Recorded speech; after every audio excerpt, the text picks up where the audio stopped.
दोहा में इस वक्त सुबह के ठीक 9 बजे हैं। अस्सलाम वालेकुम वरहमतुल्लाहि वबरकातुहू।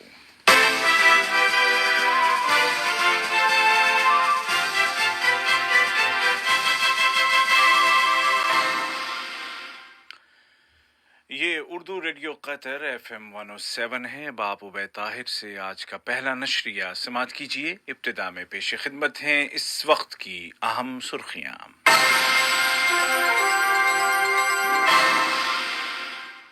साहिब सुमू अमीर शेख तमीम बिन हमद आल सानी ने जनाब जो बाइडेन को अमरीकी सदारती इलेक्शन में कामयाबी पर मुबारकबाद पेश की है। कतर एयरवेज ने अल अरबिया चैनल के खिलाफ बरतानिया की सुप्रीम कोर्ट में मुकदमा दायर कर दिया है। कोरोना वायरस को कंट्रोल करने में कतर की कामयाबियों का सिलसिला जारी है और शिफायाब होने वालों की तादाद 1,31,000 से ज्यादा हो गई है। और सदर डोनाल्ड ट्रंप ने इलेक्शन में शिकस्त को मुस्तरद कर दिया है और अपनी जीत को साबित करने के लिए पूरा सियासी जोर लगा रहे हैं। और अब पेश खिदमत है आज का पहला मुफस्सल नशरिया।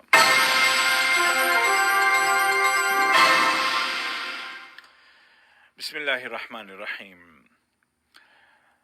साहिब सुमू अमीर शेख तमीम बिन हमद आल सानी ने जनाब जो बाइडेन को अमरीका के सदारती इंतखाबात में कामयाबी मिलने पर मुबारकबाद का बरक़ी पैगाम इरसाल किया है और उनकी जिम्मेदारियों में कामयाबी और दोनों मुल्कों के आपसी ताल्लुकात में मज़ीद इस्तेहकाम के लिए नेक ख्वाहिशात का इजहार किया है।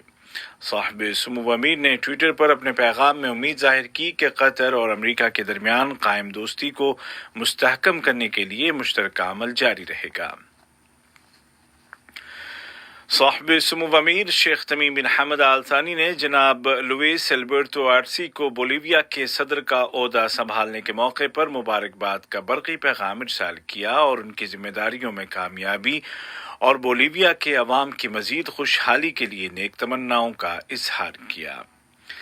इसी तरह साहिब सुमू अमीर ने जमहूरिया सियाचिल के सदर जनाब वाफिल राम कैलावन को उनके ओहदे की हलफबर्दारी की तकरीब के मौके पर मुबारकबाद का पैगाम इरसाल किया और उनकी जिम्मेदारियों में कामयाबी और दोनों मुल्कों के बाहमी ताल्लुकात में फ़रोग़ के लिए नेक ख्वाहिशात जाहिर की। साहिब सुमू अमीर शेख तमीम बिन हमद आल सानी ने फिलिपाइन के सदर जनाब रोड्रिगो दुतरिएती को जजीरा लोज़ोन में आने वाले जॉनी नामी तूफ़ान में होने वाले जानी नुकसान पर ताज़ियत व हमदर्दी का बरक़ी पैगाम रवाना किया और ज़ख्मियों की जल्द शिफायाबी के लिए नेक तमन्नाएं जाहिर की। इसी तरह साहिब सुमू अमीर ने जमहूरिया बुर्किना फासो के सदर जनाब रोक मार्क क्रिस्टियान कैबोरी को उनकी वालिदा की वफात पर ताज़ियत का बरक़ी तार रवाना किया। मजलिस शूरा के स्पीकर और करप्शन के खिलाफ पार्लियामेंटेरियन की बैनुल अक़वामी तंजीम के सरबराह जनाब अहमद बिन अब्दुल्लाह बिन ज़ैद अल महमूद ने तंजीम की एग्जीक्यूटिव कमेटी के इजलास की सदारत करते हुए एजेंडे की अहमियत पर जोर दिया, जिसमें तंजीम की मुख्तलिफ सरगर्मियाँ और आइंदा के प्रोग्राम शामिल हैं। जनाब अल महमूद ने अपनी तकरीर में कहा कि साहिब सुमू अमीर शेख तमीम बिन हमद आल सानी करप्शन की रोकथाम के मसले को इंतहाई अहमियत देते हैं। उन्होंने शूरा कौंसिल के 49वें सेशन के इफ्तिताही इजलास से किए गए साहिब सुमू अमीर के खिताब में शामिल अहम मौज़ूआत का भी तज़किरा किया। कतर एयरवेज ने बरतानिया की सुप्रीम कोर्ट में अल अरबिया चैनल के खिलाफ मुकदमा दायर कर दिया है। ये मुकदमा अगस्त 2017 में इस चैनल पर नश्र किए गए एक वीडियो के बारे में है, जिसमें कतर के खिलाफ सऊदी अरब की ज़ेर क़यादत लगाए गए गैर कानूनी मुहासरे के कतर और कतर एयरवेज पर पड़ने वाले असरात बयान किए गए हैं। कतर एयरवेज का मौक़िफ़ है कि ये वीडियो गलत और गुमराह कुन था और इसका मकसद उसके क्लाइंट्स को कतर एयरवेज की फ़्लाइट्स पर सफ़र करने से डराना था। ये वीडियो क्लिप अल अरबिया चैनल की जानिब से सियासी महरिकात की वजह से कतर की दुश्मनी में नशर किए जाने वाले प्रोग्रामों का एक हिस्सा है। कतर ने फ्रैंकोफोन तंजीम की मुस्तकिल कौंसिल के 112वें इजलास में शिरकत की। वीडियो कॉन्फ्रेंसिंग के जरिए बुलाए गए इजलास में فرانس میں قطر کے سفیر شیخ علی بن جاسم آل ثانی نے ملک کی نمائندگی کی۔ سفیر شیخ علی بن جاسم آل ثانی اس عالمی تنظیم کے لیے قطر کے نمائندے بھی ہیں۔ ہیلتھ منسٹری نے اعلان کیا ہے کہ کل 8 نومبر 2020 کو ملک میں کورونا کے 190 نئے کیس رجسٹر کیے گئے، جبکہ گزشتہ 24 گھنٹوں کے دوران مزید 201 کنفرمڈ پیشنٹس ریکور ہو گئے ہیں، اور اس طرح کووڈ 19 سے شفا پانے والوں کی کل تعداد 1,31,276 ہو گئی ہے۔ اس دوران حمد میڈیکل کارپوریشن میں ایک شخص سے دوسرے کو لگنے والی بیماریوں یا متعدی امراض کے مرکز کی میڈیکل ڈائریکٹر ڈاکٹر منى المسلمانی نے وائرس کی دوسری لہر سے خبردار کرتے ہوئے احتیاطی تدابیر پر سختی کے ساتھ عمل کرنے پر زور دیا ہے۔ انہوں نے کہا کہ دوسری لہر ممکن ہے، بالخصوص ایسے وقت میں کہ جب ہم دیکھ رہے ہیں کہ دنیا کے کئی ملکوں میں کووڈ 19 کی دوسری لہر آ چکی ہے۔ ادھر سرکاری اداروں نے ہوم کوارنٹین کی شرطوں کی خلاف ورزی کرنے والے ایک شخص کو حراست میں لے لیا ہے، اور اب انڈرٹیکنگ میں درج شرطوں کے مطابق اس کے خلاف قانونی کارروائی کی جا رہی ہے۔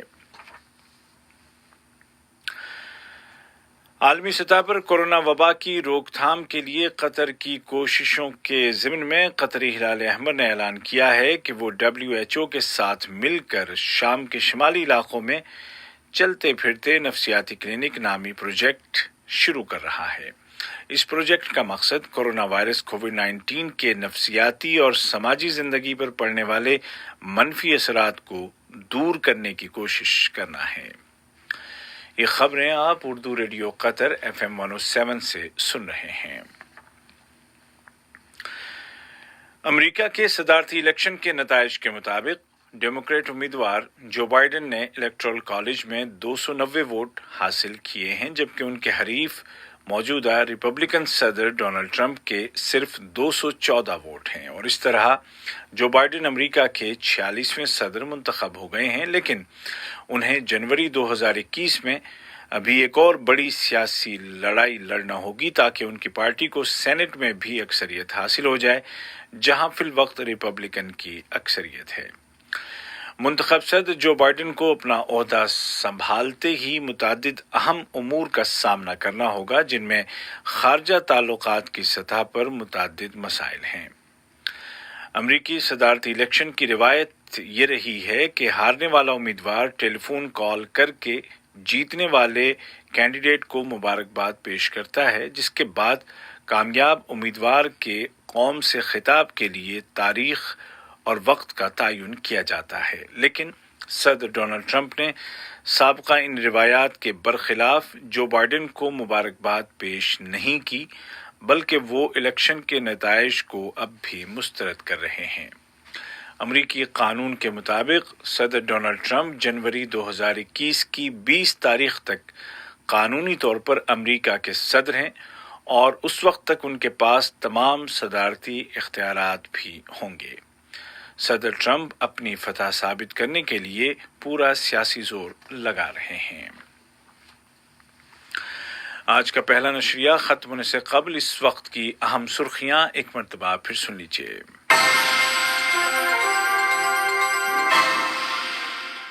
صاحب سمو امیر شیخ تمیم بن حمد آل ثانی نے جناب جو بائیڈن کو امریکی صدارتی الیکشن میں کامیابی پر مبارکباد پیش کی ہے۔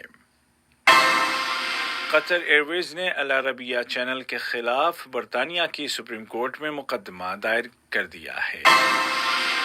کورونا وائرس کو کنٹرول کرنے میں قطر کی کامیابیوں کا سلسلہ جاری ہے، اور شفا یاب ہونے والوں کی تعداد 1,31,000 سے زیادہ ہو گئی ہے۔ اور امریکی صدر ڈونلڈ ٹرمپ نے الیکشن میں شکست کو مسترد کر دیا ہے اور اپنی جیت کو ثابت کرنے کے لیے پورا سیاسی زور لگا رہے ہیں۔ اردو ریڈیو قطر FM 107 سے آج کا پہلا نشریہ اپنے اختتام کو پہنچا۔ ہمارا دوسرا نشریہ شام ٹھیک 7:30 بجے پیش کیا جائے گا۔ لیکن جانے سے پہلے آپ کو یاد دلا دیں کہ کورونا وائرس کی دوسری لہر سے بچنے کے لیے ضروری ہے کہ سوشل ڈسٹینسنگ کا خیال رکھا جائے، فیس ماسک پہنا جائے اور جو لوگ ہوم کوارنٹین میں ہیں وہ اس کی شرطوں کی مکمل طور پر پابندی کریں۔ اللہ تعالیٰ آپ سب کو سلامت رکھے۔ آج کے اس نشریے کو آپ تک پہنچانے میں ہماری تکنیکی معاونت کی خالد المری نے۔